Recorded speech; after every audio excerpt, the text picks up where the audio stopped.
Hi friends, welcome to எஸ்மா சமையல். இன்றைக்கி நம்மளோட சேனலில் நம்ம பார்க்க போகிற ரெசிபி என்னென்னு பார்த்தீங்கன்னா, சூப்பரான போண்டா ரெசிபி தாங்க பார்க்க போகிறோம்.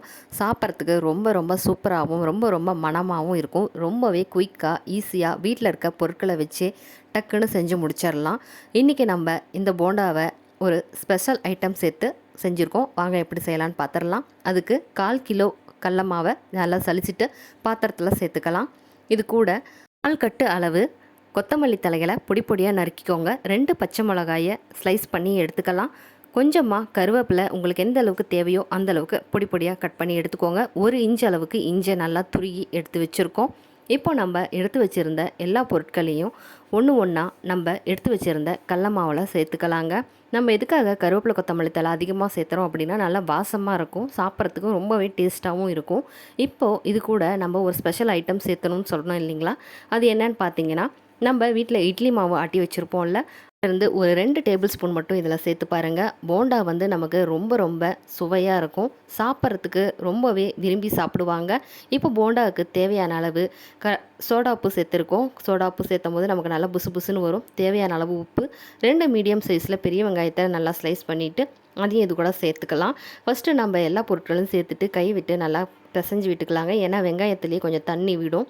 அதனால் நம்ம ஓரளவுக்கு பிசைஞ்சதுக்கு அப்புறமா தண்ணியை கொஞ்சமாக தெரிச்சிட்டு சேர்த்துக்கலாம். இல்லைன்னா தண்ணியோட அளவு அதிகமாக போயிடும். போண்டாவும் நமக்கு ரொம்ப இணக்கமாக நிறையா எண்ணெய் குடிக்க ஆரம்பிச்சிடும்.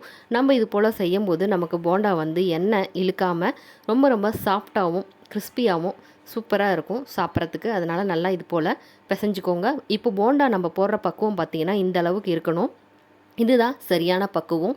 இப்போ நம்ம கடாயில் எண்ணெய் ஊற்றி காய வச்சுருந்தோம். இது நல்லா காஞ்சதுக்கு அப்புறமா நம்ம ஒவ்வொரு போண்டாவாக இது போல் போட்டுக்கலாம்.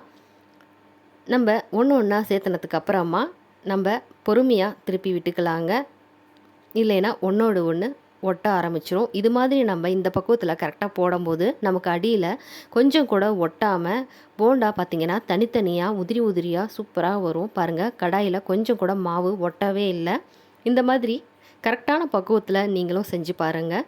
இப்போது நமக்கு போண்டா வந்து நல்லா செவக்க ஆரம்பிச்சிடுச்சு. இது நல்லா 2 பக்கமும் செவந்து வரட்டும். அதுக்கப்புறமா நம்ம பிளேட்டுக்கு மாற்றிக்கலாம்.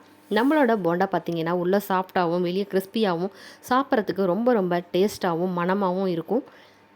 இப்போ நம்மளோட போண்டா நல்லா கோல்டன் கலரில் வந்ததுக்கப்புறமா இதை எடுத்துடலாம். இதை மீடியம் ஃப்ளேம்லேயே வச்சுட்டு நம்ம இன்றைக்கி பொரிச்சு எடுத்துருக்கோம். நம்மளோட போண்டா பார்த்திங்கன்னா இன்றைக்கி சூப்பராக சுவையாக ரெடி ஆகிடுச்சு.